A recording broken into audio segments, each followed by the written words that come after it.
Hey guys, welcome to another episode of SheBoss. I am Megan with Flourish, and I'm so glad that you decided to join us today. Feel free to pour yourself a cocktail. We have a phenomenal guest joining us today who is making massive waves in the industry, helping empower women. Before we get to her, just a quick blurb on SheBoss. This is a video series that we do every week where we like to highlight and promote the journey of amazing women who are doing phenomenal things within our community. We've had the absolute blessing to get a chance to interact and mingle and collaborate and learn from some of these fascinating women. And although we feature a lot of women who are in the Rocket City or Huntsville, if you're not from here, today I'm excited that we are spreading our wings a little bit and we get to chat with someone who's down in South Alabama. And she's doing amazing things. And as I was researching pretty much badasses in the South, I came across her name, which was pretty awesome. So our guest today is Devin Ford. And she is going to talk to us a little bit about her journey as an entrepreneur and some of the challenges that she's faced. And then we're going to dive into something really, really cool that she is doing for women. So stick around and we're going to jump right into her event. So Devin, I'm going to turn it over to you. Thank you so much for joining us. I really appreciate your time. And why don't you kind of give us a little bit of background on you? Thanks for having me. Well, I grew up in Mobile, actually in Grand Bay, Alabama, which is the tiny, very conservative town, and then ended up moving to California for Santa Barbara and then West Hollywood. And West Hollywood is maybe one of the most liberal places that you could ever be. So it was like completely opposite. And I'm a commercial photographer. I trained there, worked for under a couple really amazing photographers, and then I moved back to Mobile. June makes 8 years ago, and I've been back here working ever since. So that is awesome. That's awesome. And there's something that you brought back with you from California that you were inspired by, which is now going on its fourth year down in Mobile. So tell us a little bit about what we can see the signage for behind you there. Yeah, so we launched last year, 4 years ago, sorry, not last year, but 4 years ago, Focus Women's Conference. And our mission is to encourage, educate, and empower women and girls. And we encourage them to be economically empowered, to be engaged in their community, and to be personally fulfilled and healthy. So we really try to cover all of the bases so that you can live your best life. And the conference is a full day. This coming year, we had planned it for 2 days, but we've actually have decided to postpone our event, our 2020 event, to March, just because a huge part of Focus is the vibe. There's lots of hugs, high fives.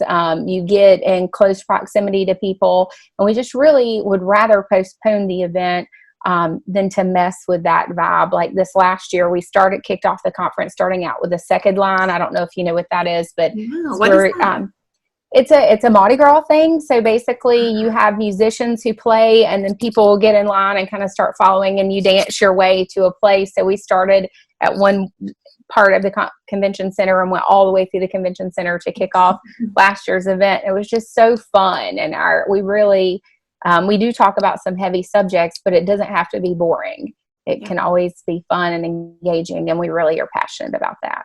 Yeah, that's awesome. So experiencing that type of event and initiative in California, and then coming back here to Alabama, you obviously recognize the need for something like that was lacking.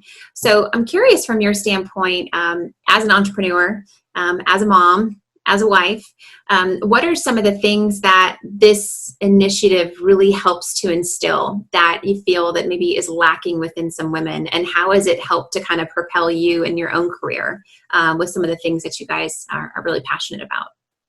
Well, one thing that really, first of all, I attended a conference in West Hollywood. I'm still friends with the first lady that I met. I had met one of the most amazing mentors who's still my friend, still my mentor to this day, who I love. And I learned so much about, empowering women and how important that is, and so much about what feminism actually is. And I did a photo series when I first moved back. And in the interview, it was called In Her Shoes, I would ask the women, are you a feminist? And it horrified me that most of them did not want to be called that. And because there's this perception that feminism means that you hate men or want to be above men, and that's not it. All a feminist is, and my husband is a feminist. Most people are feminists. You just believe women deserve equal opportunity and equal rights, and equal protections under the law. That's it. That's all it is. It doesn't mean to be above or to dislike. And we are very careful in not using that word in our branding for that reason, which I find to be actually personally incredibly frustrating sometimes, because I just want to be able to, to say what I want to say. But you're in PR, every little word matters. Yeah.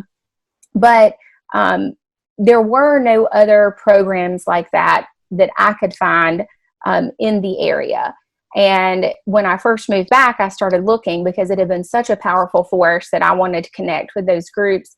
And there was not a group like that. So I waited a few years until I had actually made enough connections and met enough people, and then decided to launch it. And men are always welcome. My husband is a huge part of it on the committee. If you go to our website, he designed the website. He designed my logo. He does a lot of the work. And we, each year, the first year he was the only man.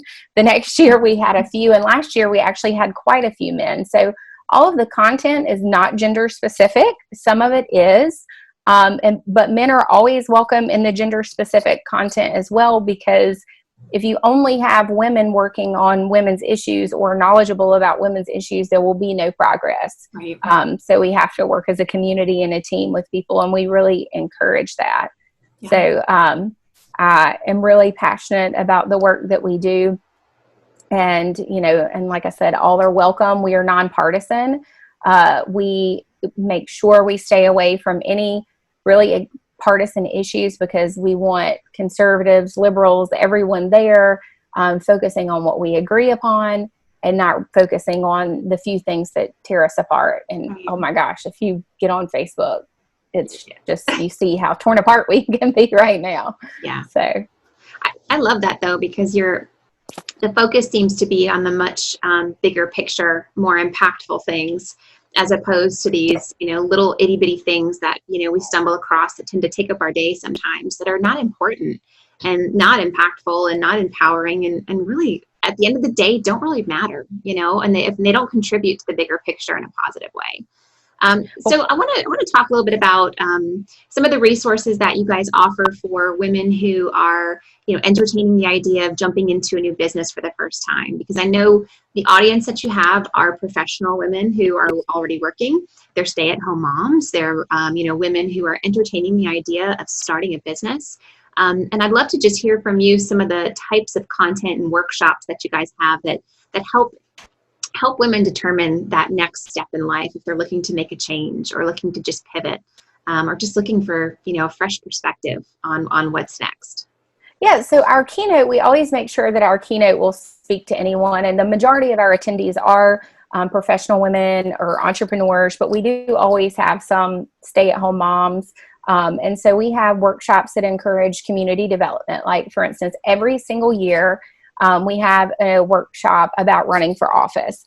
And I don't care if there's one woman in that workshop will always be offered every single year forever, because it's such an important part of empowering women, having a seat at the table. And so we're passionate about that. But we've had workshops about just engaging your community, how to basically, build a coalition for an issue that you care about, because even stay-at-home moms, they're on the PTO, they're, a huge part of the community. And those are people who generally actually have the time to dedicate to a social issue more than a woman who's working full-time and, a full-time mom, because you still have to do that full-time too. Yeah, that is absolutely a full-time job. So we always offer things about community development. But like, for instance, last year we had a workshop that educated parents about social media. And the dangers of social media for their children. But then we also had a workshop about social media and building your brand. Yeah. So we try to stay engaged on whatever, the forefront of what you're struggling, whether it be, professional or personal, and offer some content. One of our workshops last year was just about finding joy in your life and how to do that. And I think that that's something that is so important, because you get so busy, you forget yeah. about the, just working on yourself sometimes. Yeah, taking advantage of the little moments and the little things are so important. And I think not only as a woman, but as a mom, those are so easy to overlook, because you just get caught up in the day-to-day stresses of, whatever it is that you are focusing on that day. So it's We also had very easy to do that. an event last year called Love Yourself Day, and it was a separate day from Focus, and people came out and we did gratitude journaling and yoga, and we had delicious food catered by a company here called Nourish. He does everything healthy and it's amazing. And we did vision boarding, but there was a lot of just time that we left for women to sit around and talk to each other, because you're so busy all the time that, we really want to create community. That's a huge part of creating a community, so that you will have, you can't do anything by yourself. You always need help. And so we want to create a resource of our people for each other to know who to go to with whatever you need. So yeah, that's awesome. Okay. So let's talk about that stay-at-home women and empowering them with getting involved, because I think this is something, I love what you said about even though you may not be, in an office or in a corporate job or running a business, there are still so many ways that you can get involved and make a difference and influence, people and others in your community to do good. So can you unpack that a little bit and kind of tell me what that means for you, maybe down in Mobile, or your experience in California, or what sort of things do you guys encourage as it relates to that? Well, I know, I was at another event recently, and we were all going around and saying what we did. And this one woman, she was the only woman who was a stay-at-home mom. And she started it off with, well, I don't have as important jobs like you do. I'm a stay-at-home mom. This lady had, I can't remember how many kids she said she had, but it was a lot. And I'm like, whoa, that is an important job. I feel, that often people are worried that they're going to be judged if they're not off trying to change the world or be the CEO. And sometimes you just need to take a step back and just handle your business. And if you've decided that you're going to have a big family, that's your business. I did not realize until I have a 5-year-old, until I had her, how all consuming being a mom could be. And I think it's really important to honor that and to let people know that work is valuable. Sometimes that's the work that someone wants to be doing. So we always want to make sure that we know that they are welcome and that they are important, and that is just as equally respected as the woman who comes that owns 3 businesses. And that the work that they're doing, if you're, making good human beings to go out in the world, that's amazing. We need more of that. So we do want to bring them in and let them know that they are of value. And then I had a friend who, her husband got a big promotion, and he just was not able. They decided he was going to be making way more money. And they just were not able to keep up with both of them working. So she decided to step back. And when we went to have coffee, she's explaining it to me as if she's ashamed. And I'm like, why are you ashamed? You just, this is okay. This is the decision you made for yourself or your mental health so that you could be the best and be there for your kids. That's okay. And so we definitely want to make sure that we never make anyone feel like whatever choice they made is the wrong choice. Yeah. Well, I think you hit it, you hit it earlier when you said, you may not be running 3 companies, but you're raising 3 amazing children who can end up being so impactful in the way that they grow up and what they believe in and how they're taught. And I mean, I don't know about you, but having kids at home and working a full-time job, it definitely makes me feel as though I miss out on some of those moments. And there are times when I, want to be there and be teaching them, math, even though I'm horrible at it and have to lean on YouTube and, these different things. But, there's somebody else who's stepping in and taking that role. And I don't get to do that. So, I mean, I admire women who stay at home and have the opportunity to stay at home and spend that extra time with their kids. I realize it's not for everybody, but they have such an opportunity to make such a big impact, not only in the lives of their kids, but the lives of the world, that their kids are going to be going into, which I think is just awesome. So Absolutely. talk to us a little bit about the STEM initiative that you guys have with some of the younger girls. Being in Huntsville and being in the Rocket City, surrounded by engineers and PhDs all over the place, that is such a huge focus here for some of the education initiatives and community outreach programs that we have as far as encouraging STEM and STEAM related, programs and stuff like that. Talk to us a little bit about what you guys are doing down there around that.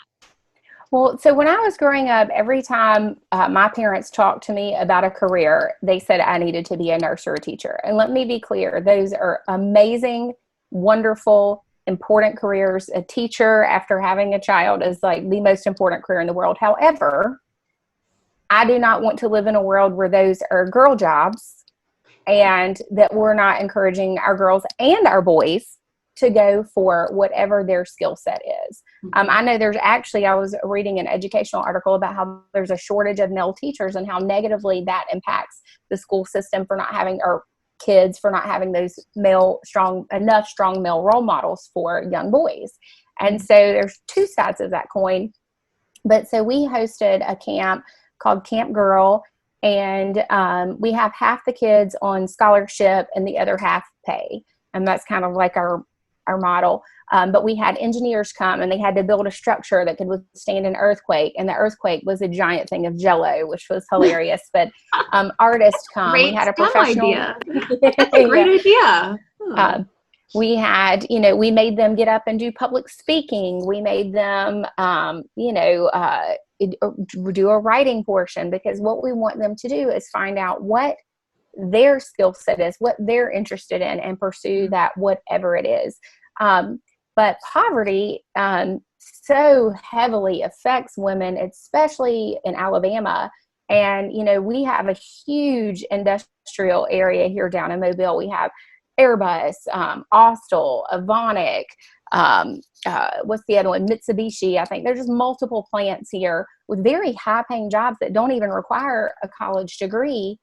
But you see women going and apply to be, without college degrees, to apply to be the checker at Walmart or to be, a maid. Those are jobs that will trap you in poverty. Whereas, if we expose them to these other things, if you help women, you help children, period. Yeah.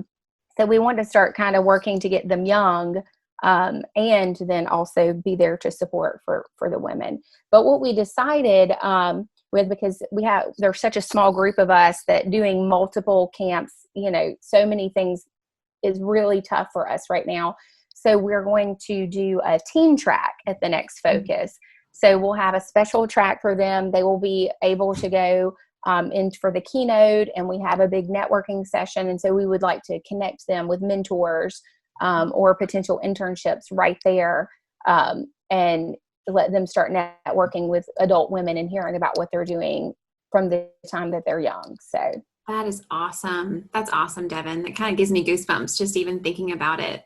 I mean, it's like, how do you know what you want to be when you grow up, and it's kind of this vicious cycle too, I would imagine, where, if you do have areas that have, a high amount of poverty and, low education level, it's just this cycle that continues to go, it continues to go around. And if there isn't something that, causes a break in that, and a change in that cycle's not going to change. And I agree with you. And it starts with women, because, in a lot of areas, unfortunately, they're not the ones who go out and work, for whatever reason. They're just, it's just a lot of lost opportunity. What were you going to say? Well, I used to teach a summer program at Strickland Youth Center, which is essentially like at the jail for children. That's what most every kid, I think there was one kid out of the 2 summers that I did it who actually lived with both parents. Every other kid lived with a single mom or a single grandmother, all working multiple jobs, which is why the kids end up in trouble. Yeah. And trapped in a cycle of poverty. Like almost every kid, it was like, well, my mom was at work and, at night. And so then I left and I did so and so. And it's just, if these women were able to make enough money to, to live in better neighborhoods, to not have to work multiple jobs, to be able to pay for someone to be there when they couldn't be there, then this wouldn't be a problem. Yeah. And so I think that, it's just, or sometimes the kids are stealing because they literally don't have enough food. There were multiple kids who did not have enough food to eat. And you're thinking, I thought we're the greatest country in the world. How are there any kids here that don't have enough to eat? I mean, it's unacceptable. So what we want to try to do is do our little portion to make that not an issue. That's awesome. That's amazing. Thank you for doing such an impactful thing within your community. I wish there were more Devin Fords running around doing what you're doing. Well, there are a whole bunch of them. Our committee is, and what's cool about it is, like I said, we're nonpartisan. I am a progressive liberal. That's what I am. But there are women who could not be more hardcore conservative on our committee. We have a broad range of opinion, of political representation. That's why, no campaign or party is allowed to have a table in our vendor area. So, I mean, actually last time it was hard for me because it was somebody I was voting for and they wanted to get a vendor table. And I was like, I'm sorry, I just can't. That's our policy, because we want people there all focusing on being a community and sharing ideas, because the truth is no one is all right. No one knows everything. Neither side, has all the answers, and we need more coming together so that we can figure out how to fix these problems and stop arguing with each other and pointing fingers. Yeah, so that's awesome. So how can people support you and support what you guys are doing down there in South Alabama? So I would love for people to go to our website and sign up for our newsletter. Our website is focuswc.com. That's focuswc.com. And you can sign up, like I said, for our newsletter, follow us on Facebook, Instagram, and you'll hear about what we're doing. We're about to announce, we are going to, we had decided to always do the first Friday in October. But again, we're going to move that because we want our people to be safe. But also, almost every single sponsor that we have is a locally owned business, and we've become friends with them. And we don't want to strain businesses harder than they're already being hit right now. Yeah. And so, but we're still going to do something on October 2nd. We just haven't decided what yet. It depends on, we're going to follow whatever the recommendations of the CDC are about large gatherings and things like that. So, if you'll sign up for our updates, we'll keep you updated. And we have a scholarship fund that you can donate to. Last year, we had over 50 scholarships. We're hoping for our teen track that in addition to the 50, scholarships for women, that all those teens can come on scholarship as well. And we do keep our ticket prices low. So, we need help to keep that going. So that's awesome. So definitely support through scholarship funds and just donations to help the event going and keep the programming up. And yes, 2020 may be a bit upset because of what's going on as it relates to the event world, but that does not mean that the problems go away. And it doesn't mean that, these issues disappear. I think if anything, they get worse. You just don't have an opportunity to or there isn't maybe enough opportunity to publicize that in the way that you need it to. So it's awesome what you guys are doing, Devin, and I so appreciate you. And I hope that something like this event should not only be is not only beneficial for women, obviously in Mobile, and men, but across the entire state. So I mean, it's not that far of a trip from North Alabama to come down there and check out what you guys are doing. And you're just doing such amazing things, and it's such a great resource for women to get involved in. And I think there's a lot of unknowns about professional development and business and starting your own business and kind of going down that path. And I don't know about you, but one of the things that I have found that has just been so helpful is to keep an open mind and ask questions and reach out to other people who you admire or who are influencers in your space and just learn. I mean, the continuous learning, I think, is something that is so important and often overlooked. If we all just spent 30% less time on social media and invested that into a really good book where we can kind of learn about just what fuels our passion. That way we can really create a life that is fulfilled and just makes us happy. I mean, the world would just be a better place. But anyways, thank you so much for what you're 100%. doing. Definitely keep it up. Is there anything else that we should know about what you have going on with Focus? We do produce, just I can't remember if I said this, but we do produce articles about women, about different issues, how to ask for a raise, or, talking to your kids about social media and all types of content. So if you sign up for our newsletter, we do not spam you. The most I ever email is every 2 weeks, and that's when we get close to the conference. But on average, it's about once a month. I don't know about you, but if you start emailing me every day, I'm out. Like, I just don't have time for it. So, but we would love to, for you to follow our content. And again, it's a place for people to collaborate, and it's a safe space for everybody, and all are welcome. So I have a quick question for you, because I did check out your website. I'm glad that you brought that up. Is the content generated by women locally in your area, or is that from a committee, or how do women participate in that regard? So we are always looking for new people to produce content, and most of them are local. I actually do have one writer that I've recently hired that's out of Atlanta. There's a writer from New Orleans that does work for us. But currently, I fund it all, so it doesn't always come out as fast as I want it to, just because it's so expensive and time consuming. I do some writing.